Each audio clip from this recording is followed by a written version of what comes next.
Nous nous retrouvons au sommet de la mesure d'impact pour discuter aujourd'hui avec Cathy Escoffier, directrice déléguée RSE chez Orange France. Bonsoir. Bonsoir. Alors, déjà, est-ce que vous pouvez nous présenter rapidement votre poste et vos fonctions?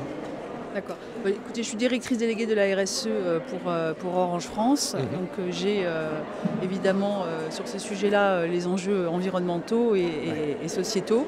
Donc peut-être juste en deux mots ce que fait Orange, peut-être c'est important dans la journée d'aujourd'hui. Donc notre objectif, nous, c'est de déployer en fait des réseaux et des services partout dans les géographies où nous sommes présents, et ce de la manière la plus responsable possible. Voilà. Qu'est-ce que ça veut dire ? Deux choses.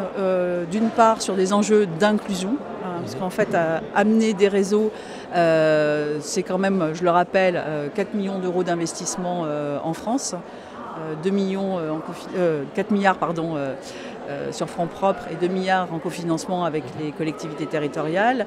Et si je prends un exemple en dehors de la géographie française, contribuer à augmenter la pénétration du mobile en zone Afrique, c'est la contribution à plus de 2,6% d'augmentation du PIB du pays. Donc le premier sujet, c'est le déploiement des réseaux. Le deuxième sujet, c'est de pouvoir permettre d'avoir des services qui soient accessibles en termes de prix. Là aussi, je vais le rappeler, en France, on a la chance d'avoir les tarifs les plus compétitifs, parmi les plus compétitifs au niveau de l'Europe. Et dans des zones géographiques comme en Afrique, on regarde évidemment les sujets d'équipement pour que ce soit accessible, pour que le numérique puisse être accessible au plus grand nombre. Et le troisième enjeu, c'est les usages, puisque vous le savez, les derniers rapports montrent qu'on a 16 millions de Français qui sont toujours éloignés du numérique. Et donc l'enjeu, c'est de réduire et d'accompagner autour de ces usages du numérique. Voilà, et donc en particulier, on s'attache à travailler sur la question de la confiance.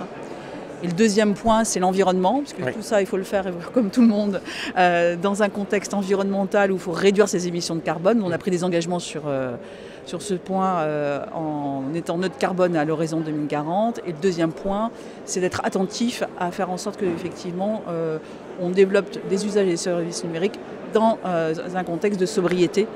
Ça, c'est, j'allais dire, le deuxième pilier. Voilà. D'accord. Alors, si je vous dis changer le système, qu'est-ce que ça vous évoque? Alors, c'est relativement ambitieux, c'est un vaste sujet. Je dirais que ça m'inspire, à l'heure d'aujourd'hui, de regarder comment en fait, les entreprises travaillent en coopération. En coopération d'abord avec les acteurs économiques, une coopération ou voire une co-compétition avec certains acteurs aujourd'hui. Deuxième point, c'est de se dire, on a cette coopération aller à la maille territoriale, donc une coopération à la maille des acteurs territoriaux, bien évidemment. Et enfin, une coopération où on mesure évidemment ses impacts positifs et négatifs. Et j'espère que les enjeux de la CSRD aujourd'hui sera une opportunité pour réinterroger ces sujets-là et faire en sorte qu'effectivement on regarde ces points de manière constructive et de transformation et pas que simplement comme un reporting, une contrainte. Alors, on va finir une dernière question sur le rôle politique des entreprises. Quel message vous voulez faire passer?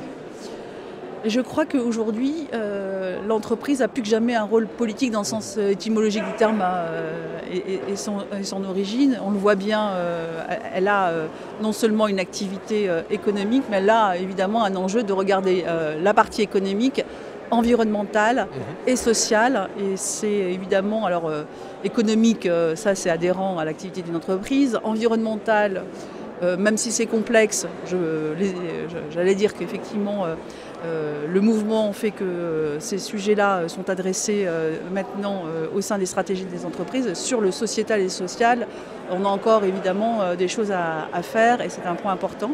Et je pense que c'est une opportunité de regarder comment en fait le management de l'impact peut permettre aujourd'hui de travailler et d'influencer sur la stratégie de l'entreprise. Voilà. Et donc je suis à ce titre-là assez optimiste.